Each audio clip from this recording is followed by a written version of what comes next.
Hi guys, Shane here from ARES Airsoft, and today I'm doing another gun review for you. The gun in question today is the VZ58 made by ARES. This is a fantastic replica of the real gun. It doesn't look exactly as it would do out of the box. This is my own personal one. I sold a couple of these last week. I thought they were so good I'd keep one for me because I wanted to use it for Viet Cong. Wanted a slightly different alternative to the AK-47, which looks a lot like this but is a very, very different gun indeed. That aside, let's have a look inside the box.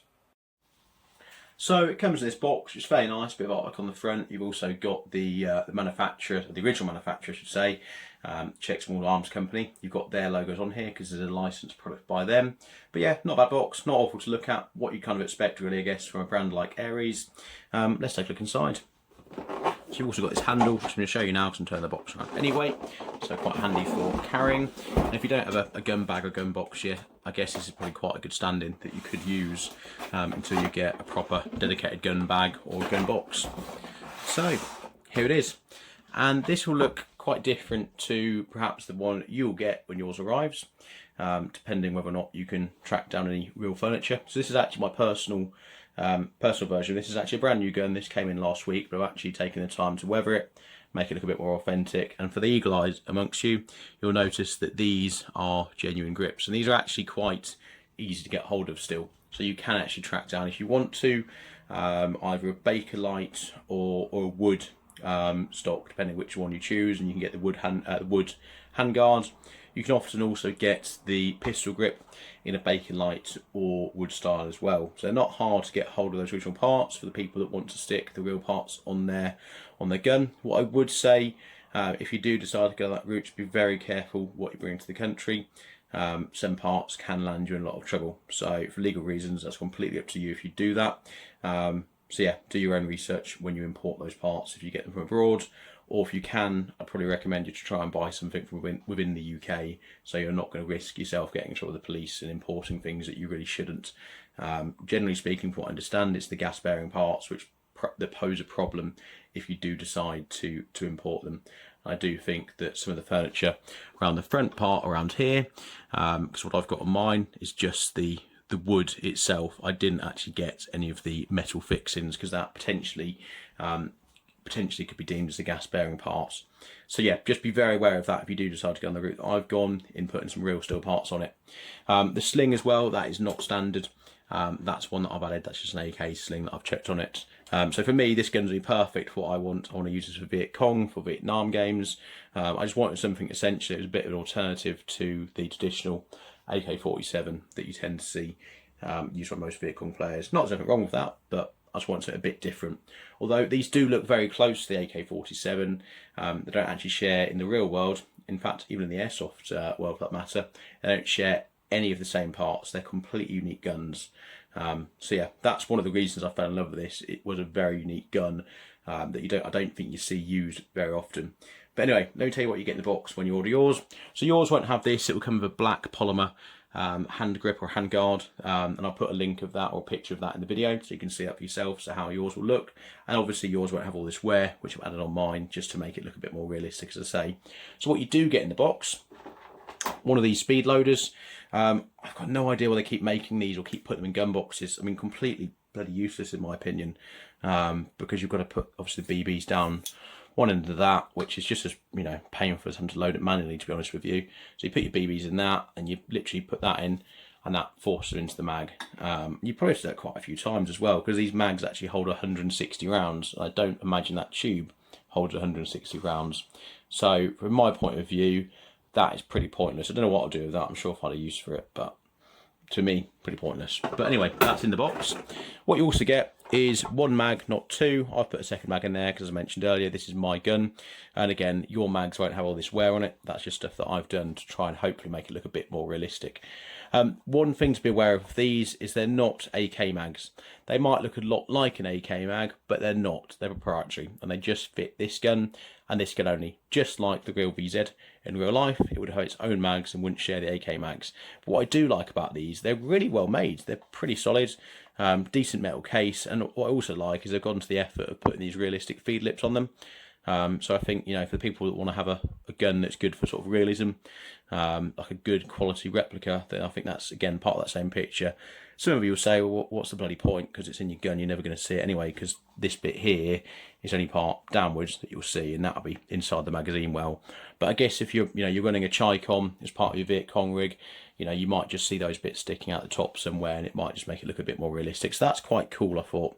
Another thing that's really cool about these is they only seem to do a mid cap, which is great because I hate high caps. They're awful. Who wants the rattle when you shake the mag? Just crap, isn't it? So the fact it comes with a mid cap, I think for me is a real winner. Because normally, if you're anything like me, you get the mid cap, or not the mid cap, the high cap, and it just goes in a drawer. You throw it away, you give it to someone, someone else who's into that kind of thing. But for me, high caps are completely pointless. They're redundant as soon as I get them. So anyway, let's get the gun out. Let's have a look at that. Tell you a bit more about the gun itself. In fact, I'll put this in. Mag's empty, so don't hate me too much, but it just completes that picture, doesn't it? Bear with me. This is going to be a very boring part of the video, of me just moving a box. Just put the gun down. I should probably fast forward this if I can figure it out. So gun, box is down, and let's have a look at the gun itself. So I think it's an absolutely cracking looking rifle. One thing that I don't like about this gun, and you won't see it on this video because I've put some hockey tape around the grip, is for some bizarre reason they gave it a really modern looking grip. Which for me completely detracts from the sort of overall appeal of this gun. I think if you want to buy a VZ58, you're probably going to be more into your period airsoft, like your Vietnam games, your Cold War, that kind of stuff. So I think putting a modern hand grip on it, to me, just doesn't do it for me. But you can easily fix that, put a bit of tape on it, and it looks a little bit more acceptable on the eye.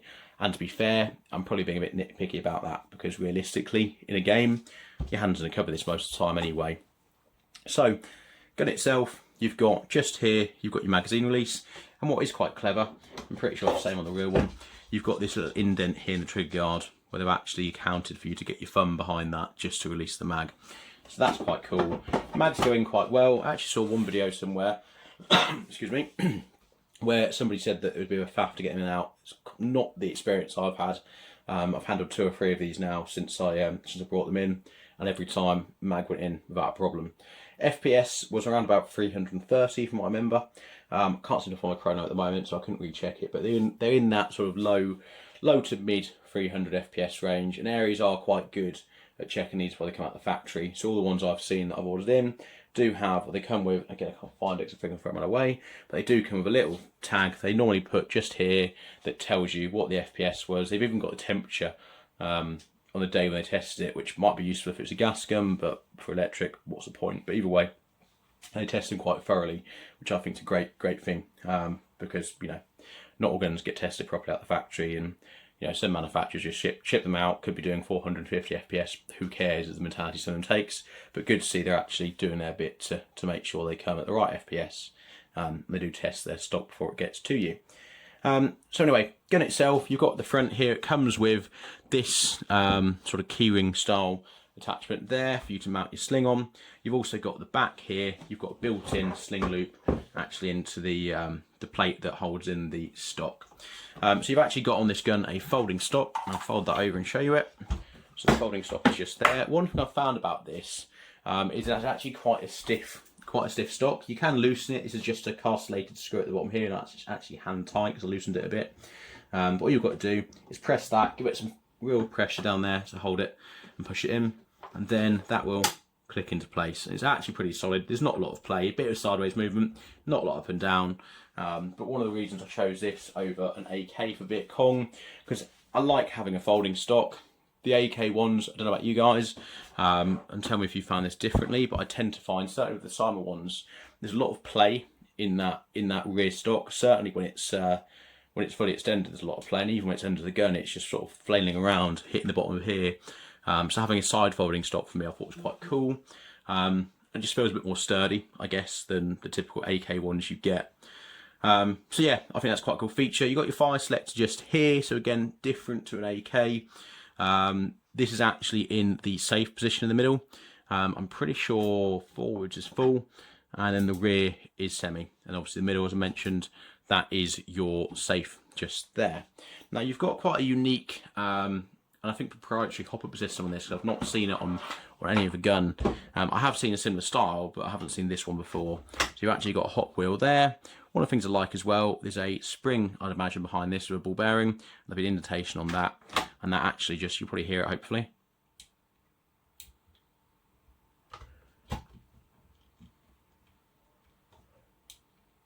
Got it? So it actually locks it into place. So actually that hop should stay where you want it once you've set it. So that's quite cool. As I say, to access the hop, you just slide this back. On the top here, you've got your rear iron sights, and here obviously you've got your hand grip. Now your battery actually lives underneath here, and it's fairly easy to get in and out, although there isn't a huge amount of space. So I'd probably recommend that you run this with a 1450 LiPo nunchuck battery, because that's what's worked for me. Literally just gave me the option then to have both sides of the nunchuck sitting either side of the barrel, and certainly with the real handguard on here, I had even less space to work with than the one it came with. So that space is fairly limited there. You can, as I mentioned, you can get the real furniture for this, including the real stock. I don't believe they're too hard to actually fit. So you could actually always potentially rewire it and put a bigger battery in the stock. One thing to be aware of, if you do change to these, if you get the Bakelite handguard or stock, please be really careful about modifying that, because Bakelite was made of some horrific chemicals, some really bad materials that you wouldn't use in any modern construction. So asbestos, for example, I think even went into it. So just be aware, if you're going to be filing that down and trying to make it fit, please, please, please try and pick up the wood, not the Bakelite, because you could give yourself some really bad long-term health side effects, which is why I went for the wood rather than Bakelite. Bakelite is cool, but you know, just like this, there was a bit of sanding required to make it fit, really. So just please be aware of that. This does look a bit like Bakelite, to be fair, but as I understand it, it's an epoxy sawdust mix, and I think this top bit here is chipboard. So it's not Bakelite, but they all look the sort of plum colour when you get the real ones, or this sort of browny colour here. There's quite a lot of diversity in the look, so you can get, you know, quite a eclectic mix of how they do end up looking. So yeah, that's, I think, most of the things I want to cover on this review. You do have, actually, the front I haven't mentioned, you have got a flash harder, which has got a spring-loaded pin that you push back to take off, and you could put a silencer on if you wanted to. I don't know why you bother. Don't think it needs it personally. And you've also got an adjustable front iron sight as well. So yeah, what are my thoughts on this gun overall? I think it's fantastic. I think it's a great quality. I think it's a quality reproduction. Oh, and there's one last thing I haven't mentioned. It has got a built-in fire control unit as well. So basically a MOSFET, which means you can run it on LiPo without having to worry about your trigger contacts. So yeah, I think there's so much to like about this gun. Out of the box, it works flawlessly. The range is great. It sounds good. Nice crisp trigger pull, which you'd expect from having a fire control unit. But yeah, what a great gun. I'd highly recommend that you get yourself one of these. You're playing Viet Cong if you want something slightly different to an AK. There's plenty of reference pictures of the Viet Cong using these. Yeah, great gun overall. They're on our website now for sale. They're reselling at £225, so quite reasonable. The mags are £20 each as well, so not the cheapest, but they're decent quality mags. Yeah, let me know what you think in the comments. Any thoughts or feedback, let me know. Cheers, guys.